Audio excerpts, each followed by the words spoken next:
दोस्तों, आज की सच्ची घटना में एक महिला होती है जो कि विधवा होती है, जिसकी उम्र 60 साल के आसपास होती है। उसके मकान में और भी उसके जो मकान होते हैं उसमें और भी कमरे होते हैं जिसमें वो किराए पर दिया करती थी। और वो महिला ऐसी लड़की को किराए पर दिया करती थी जो कि शादीशुदा ना हो, बिल्कुल अकेला हो।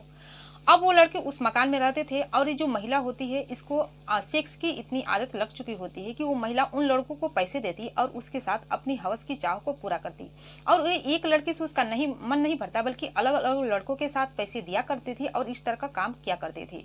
दोस्तों, उस महिला जो बूढ़ी महिला थी उसकी जिंदगी में सब कुछ अच्छा चल रहा होता है, उसकी जिंदगी में अच्छे खासे लड़के भी आते हैं और अपने हवस को पूरा भी करती है। लेकिन उस महिला के साथ एक ऐसी घटना घट जाती है जिसको सुनकर दोस्तों आप भी हैरान और परेशान हो जाएंगे और सोचने पर मजबूर हो जाएंगे कि हमारे समाज में औरतों को हो क्या क्या है जो कि अपनी इस तरह की चाह को पूरा करने के लिए किस हद तक गिर सकती है। दोस्तों, आज की जो सच्ची घटना, ये घटना आपको बहुत ही हैरान कर देने वाली है, परेशान कर देने वाली है। ये जो घटना है आपको मनोरंजन तो करेगी, साथ में आपको बहुत सारी सबक और सीख देगी। तो जो अच्छा लगेगा तो लाइक जरूर करिएगा और शेयर करिएगा, क्योंकि आपका एक लाइक से हमारा हौसला बढ़ता है और हमको मोटिवेशन मिलता है कि मैं आप लोगों के बीच में ऐसे ही जो क्राइम की सच्ची घटना है इस घटना से रूबरू करा सकूं। अगर आप लोग मेरे चैनल पर पहली बार आए हैं तो प्लीज मेरे चैनल को सब्सक्राइब कर लीजिएगा, क्योंकि हमारा ये चैनल हो आपको कभी नाराज नहीं होने देगा।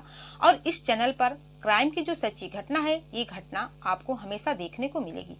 तो आइए जानते हैं इस घटना की पूरी जानकारी इस वीडियो के माध्यम से। दोस्तों, ये जो घटना है ये घटना बिहार की राजधानी पटना की है। पटना में ही एक पाटलिपुत्र थाना क्षेत्र पड़ता है और इसी में ही इंदिरापुरी इलाका है।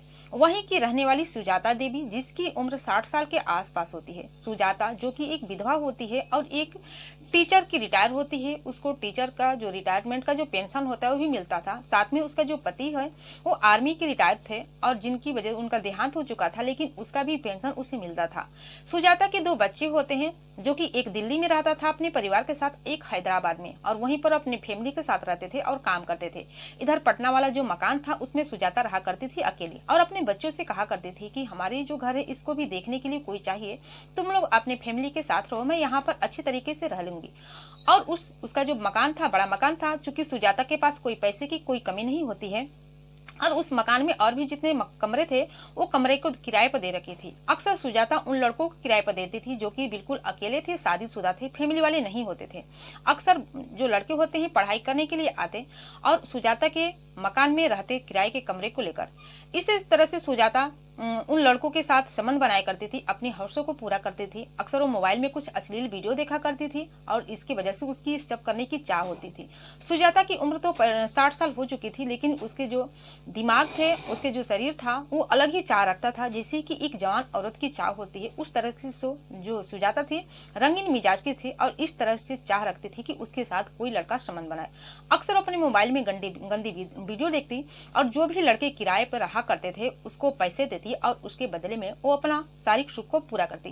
ये सिलसिला सुजाता लगभग 3 साल से कर रही थी और उसकी जिंदगी में सब कुछ अच्छा खासा चल रहा था। पहला जो लड़का होता है सुजाता की जिंदगी में आता है, जिसका नाम रवि होता है, जो कि वो गांव से बिलोंग करता था। और उसके जो माता पिता होते हैं रवि को पटना में पढ़ाई करने के लिए भेजते हैं कि पढ़ाई करके कुछ अच्छा खासा या कुछ बड़ा नाम कमाएगा और वो अपने माता पिता की सभी जरूरतों को पूरा करेगा। इस तरह से उसको पढ़ने के लिए पटना में भेजते हैं। इधर सुजाता के कमरे में वो किराए का कमरे ले लेता है, क्योंकि सुजाता अक्सर उन लड़कों को किराए पर कमरा देती थी जो कि शादीशुदा ना हो, जो लड़के जवान हो और पढ़ाई कर रहे हो, और अपने कमरे का भी जो किराया होता है कम रेट में रखती थी, जिसकी वजह से उस लड़के को वो कमरा पसंद आ जाता है और उसी कमरे में रहने लगता है। 10-15 दिन तो दोस्तों अच्छा खासा चलता है, लेकिन जो सुजाता होती है उस लड़के को अपनी तरफ आकर्षित करने लगती है। पहले तो उसे नजदीकियां बढ़ाती है, उसकी हर एक चीजों को ख्याल रखने लगती है। अब लड़के को रवि को ऐसा लगने लगता है कि जो उसके घर में यानी कि जो मकान मालकिन है वो उसके माँ जैसा व्यवहार कर रही है। जब सुजाता को लगने लगता है कि लड़का उसके करीब आ गया है, उसके झांसे में आ गया है, तो एक दिन उस लड़की के पास जाती है और कहती है कि मैं तुम्हें पैसे दे रही हूँ, तुम इसके बदले में तुम मेरी शारीरिक सुख को पूरा कर दो। जब रवि सुजाता की इस बात को सुनता है तो दंग रह जाता है, लेकिन वो कहता है कि नहीं, मैं ऐसा नहीं करूंगा, क्योंकि मैं यहाँ पर पढ़ने आया हूँ और पढ़ लिख कर अपने माता पिता का नाम रोशन करना चाहता हूँ, आगे कुछ बढ़ना चाहता हूँ। लेकिन सुजाता 5,000 रुपये निकालती है और लड़के से कहती है कि ये पैसे लो, क्योंकि पैसे तुम्हारे बहुत काम आएंगे और बदले में मैं जो चाह रही हूँ वो कर दो। लेकिन लड़का इस बात को तैयार नहीं होता है। अब धीरे धीरे समय बीतने लगता है, क्योंकि जो लड़का था एडवांस पैसे भी दे रखा था और उसके पास इतने पैसे नहीं होते हैं कि अलग जाकर किराए का कमरा ले सके, जिसकी वजह से उसी किराए के कमरे में रहने लगता है। एक दिन उसके पास जब पैसे कम पड़ने लगते हैं तो उसे भी ये काम करने की चाह होती है। सोचता है कि इसमें बुरा ही क्या है, अगर इस आंटी के ख्वाहिशों को पूरा कर दूंगा तो यहाँ जानने वाला देखने वाला कौन है, न ही मेरे माता पिता को पता चलेगी और न ही यहाँ के लोगों को पता चलेगी। जिसके बदले में सुजाता से 5,000 रुपए लेता है और उसके सारे इच्छा को पूरा करता है। दोस्तों, ये सिलसिला बहुत दिनों तक चलता है। सुजाता हर एक लड़के को अपने किराए के कमरे में नए नए लड़के को रखती और उन नए नए लड़के से पैसे देकर इस तरह के काम करवाती, क्योंकि सुजाता के एक लड़के से मन नहीं भरता।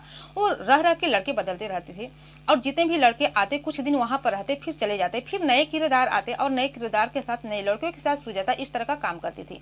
एक समय ऐसा आता है कि सुजाता के जो किराए के कमरे होते हैं, इस कमरे में से सभी जो लड़के होते हैं चले जाते हैं और कुछ किराएदार आते हैं, वो फैमिली वाले होते हैं, शादीशुदा होते हैं, जिसकी वजह से सुजाता जो काम पहले कर रही थी वो पूरा नहीं कर पाती है, उसकी हवस की आग नहीं बुझ पाती है। इसके बाद सुजाता अक्सर घर के कामों के लिए कुछ जरूरी सामान के लिए बाहर जाती और सुजाता के ही पड़ोसी का रहने वाला एक युवक होता है जो कि दुकानदार होता है, उसी जो कि किराने का दुकान चलाया करता था।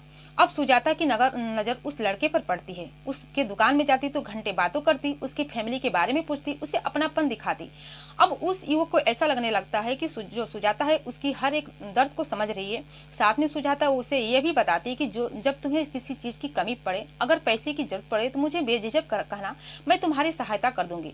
अब सुजाता उस लड़के को अपनी तरफ आकर्षित करने लगती है। एक दिन ऐसा होता है कि जो दुकानदार होता है उसकी बहन की शादी होती है और उसकी बहन की शादी में कुछ पैसे कम पड़ते हैं। उसे याद आता है कि सुजाता आंटी ने उसे कहा था कि जब किसी दिन तुम्हें पैसे की जरूरत पड़ेगी तो मुझे बेझिझक कहना, जिसकी वजह से वो सुजाता के घर जाता है। दोस्तों, जब सुजाता के घर जाता है तो उसे अपनी परेशानी के बारे में बताता है और कहता है कि मैं आपसे पैसा लेना चाहती हूँ, क्योंकि आपने मुझे बताया था कि जब तुम्हें किसी चीज़ की जरूरत पड़े, किसी पैसे की जरूरत पड़े, मुझसे कहना। इसके बदले में मुझे क्या करना है आप बताइए, लेकिन आप मुझे पैसे दे दीजिए क्योंकि मेरी बहन की शादी है। सुजाता जब उस युवक को ये सब बातें सुनती है तो उसके पास आती है और बैठ जाती है और कहती है कि मैं तुम्हें पैसे दूंगी, इसके बदले में तुमको मेरा एक काम करना होगा। इस पर लड़का पूछता है कि आखिर क्या काम करना होगा, तो सुजाता कहती है कि जो एक पति अपनी पत्नी के साथ करता है तुमको वही सब काम करना होगा। अब उस युवक को, इंसान को पैसे की इतनी लालच होती है कि वो भी आगे पीछे कुछ नहीं सोचता है और सुजाता के साथ संबंध बनाता है। इसके बदले में सुजाता उसे ढेर सारा पैसा देती है, जिसकी वजह से वो परेशानी उसकी दूर हो जाती है। अब तो उस युवक को पैसे की आदत भी लग जाती है। जब भी उस महिला के साथ जाता उसके साथ संबंध बनाता और वो महिला उसके बदले में बहुत सारे पैसे भी दिया करती थी। लेकिन वो युवक इतना पैसे का आदी हो चुका था कि जब भी उस सुजाता के पास जाता संबंध बनाने के लिए, तब अपने पैसे की जो डिमांड है बढ़ा देता। कभी 1,000 तो कभी 2,000 तो कभी 5,000, ऐसे ही उसकी जो पैसे की डिमांड है वो बढ़ती जाती। इधर सुजाता को अब लगने लगता है कि वो जो आदमी उससे प्यार नहीं करता है, बस ही उसे पैसे की चाह में उसके पास आ रहा है। अब सुजाता को अपनी गलती का पछतावा होने लगता है और सोचने लगती है कि अगर वो ऐसा काम करेगी, उसे लगातार पैसे देती रहेगी, तो शायद उसके पैसे भी खत्म हो जाएंगे और उसके जो बेटे बहू हुए अब सवाल भी करेंगे कि आखिर इतने पैसे गए तो गए कहाँ से। इसलिए उसको अच्छे बुरे की समझ आने लगती है और उस लड़के से अपना पीछा छुड़ाने लगती है कि जो पहले हुआ सो हुआ, अब ये काम छोड़ देना चाहिए क्योंकि अब मैं तुम्हें अपने पास नहीं बुलाऊंगी।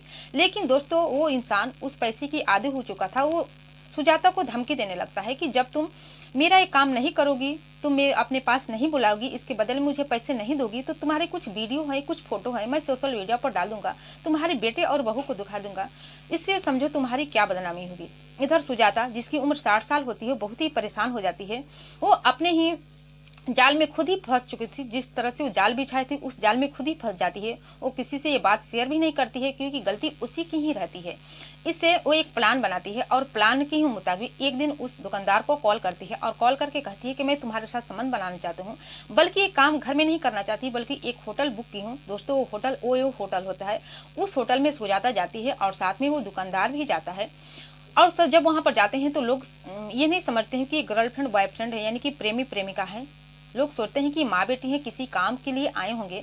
वो होटल के कमरे में दोनों जाते हैं और एक साथ संबंध बनाने लगते हैं। उसी समय जो सुजाता होती है अपने पास में एक हथियार लेके गई होती है, जिसकी वजह से उसी हथियार से उस दुकानदार को हत्या कर देती है। और जब उस दुकानदार की हत्या हो जाती है तो सुजाता को अब समझ में नहीं आता है कि आखिर उसकी डेड बॉडी को करे तो करे क्या। इधर जब उस आदमी की हत्या हुई होती है तभी उस समय उसे चीखता चिल्लाता है, और जब चीखने चिल्लाने के जो आवाजें हैं बगल में जाती हैं तो बगल के जो लोग हैं उस होटल के मैनेजर को के पास जाता है और इस तरह की सूचना देते हैं। सभी लोग दौड़कर उस होटल के कमरे में आते हैं तो देखते हैं, अंदर का नजारा देखकर सभी लोग हिल जाते हैं कि एक युवक की जो बहुत ही बेरहम तरीके से हत्या कर दी गई है और साथ में एक 60 साल की बुजुर्ग महिला बैठी है। इस बात की सूचना पुलिस को दी जाती है। पुलिस जब इस बात की सूचना मिलती है तो इस घटना स्थल पर आती है तो उस बूढ़ी जो बुजुर्ग महिला होती है सुजाता, उसको अपनी कस्टडी में लेकर गिरफ्तार कर लेती है और साथ में पूरी कहानी बताती है, जिससे कि वो महिला अपनी पूरी कहानी बता देती है। और पुलिस भी उसकी कहानी को सुनकर दंग रह जाते हैं कि कैसे 60 साल की जो महिला है उसको सेक्स की इतनी लत लग चुकी थी कि वो अपनी हवस को पूरा करने के लिए अलग अलग लोगों को, अलग अलग लड़कों को पैसे देती थी और पैसे देकर अपनी हवस को पूरा करती थी। इसके बाद जो सुजाता होती उसने तो क्राइम क्या ही था, इसके बदले में उसे जेल के सलाखों के पीछे डाल दिया जाता है। तो दोस्तों, आपको ये सोचना चाहिए कि जो आपको जिस दिन पैसे मिल रहे हैं, खुशी के पैसे मिल रहे हैं, बाद में जाकर ये पैसे आपको दर्द भी दे सकता है, ये पैसे आपको नुकसान भी पहुंचा सकता है। इसलिए मैं आप लोग से यही अनुरोध करूंगी कि आप लोग ऐसे झांसे में ना आए, थोड़ी सी पैसे की वजह से अपनी पूरी की पूरी जिंदगी बर्बाद ना करें। तो बाकी आप लोग की क्या राय है इस कहानी के जरिए, आप लोग अपनी राय हमें कमेंट सेक्शन में जरूर बताइएगा, क्योंकि आपका कमेंट का मुझे बेहद इंतजार रहता है। और ये कहानी, ये घटना सुनाने का उद्देश्य आपको दुखी करना, परेशान करना नहीं है, बल्कि जागरूक करना है, सचेत करना है। जाते जाते मैं आप लोग से ये भी कहूंगी कि जो कोई भी मेरी वीडियो जहाँ से भी देख रहे हैं, अपना नाम और अपनी जगह का नाम कमेंट सेक्शन में जरूर बताएं, ताकि आने वाली उन दर्शकों का नाम ले सकूं और दिल्ली से धन्यवाद कह सकूं। फिर मिलती हूँ अगले दिन नई कहानी के साथ, नई घटना के साथ। तब तक के लिए जय हिंद, जय भारत।